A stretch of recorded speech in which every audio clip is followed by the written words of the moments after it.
By birth बहुत सारे लोग सोचते रह जाते हैं कि ऐसा क्यों घटित हो रहा है, वैसा क्यों घटित हो रहा है।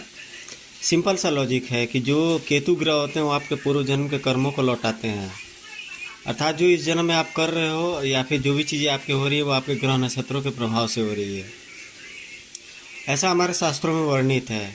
लेकिन उन कर्मों को शुद्धि कैसे किया जाए और क्या उसका उपाय है, तो ये बहुत ऑकल्ट साइंस होता है। दुर्बोध विद्या जिसको बोलते हैं, जिसको बहुत अच्छी जानकारी होती है, बहुत जो उत्तम कोटि के विद्वान होते हैं वे ही जानते हैं इनको। जैसे आज भी ऐसे बहुत सारे मंत्र हैं जो अनलॉक्ड हैं। अनलॉक्ड मीन्स वो चीज़ों को खोला नहीं जा सकता है। कारण उसका ये है कि मनुष्य समाज या मानव समाज शुरू से अर्थ जिज्ञासु रहता है।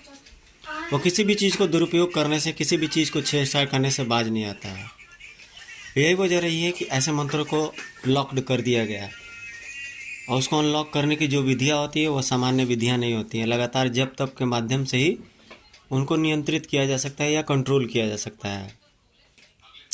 ये तो पहली बात हो गई। दूसरी ये बात हो गई कि बृहस्पति ग्रह जिसके एडवर्स या उच्च कंडीशन से होकर के थोड़े से टिल्टेड होते हैं, ऐसा व्यक्ति उत्तम कोटि का विद्वान होता है।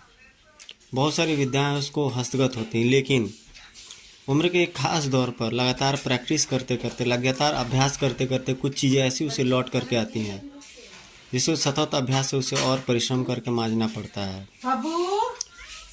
शंकराचार्य जो इस गुरु के साक्षात ईश्वर का अवतार है, उनके वाणी और कंठ से निकला हुआ एक एक शब्द देव वचन के समान है। उन्होंने इस प्रकार के मंत्रों की रचना की है जो कि अब दोबारा वैसे बन नहीं सकते हैं।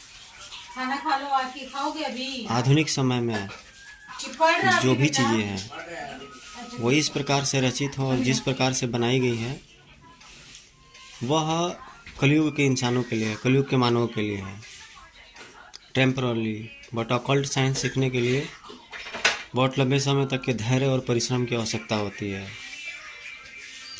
और किसी साधक के अंडर गाइडेंस में, जैसे टीचर होता है आपको सिखाता है हर चीज़, वैसे ही इन सब चीज़ों को सीखने के लिए हमें परिश्रम करने की आवश्यकता होती है और साधन की आवश्यकता होती है। ऐसा नहीं है कि ये मंत्रों की रचना नहीं हो सकती है, आप भी कर सकते हैं। लेकिन बीजाक्षर जो मंत्र होते हैं उनको जपने का अलग विधि होती है। प्लस जो हमारे पूर्व जन्मों के संस्कार के फलस्वरूप जो हमारे अंदर जो विद्या होती है वो कभी न कभी प्रकट होती है।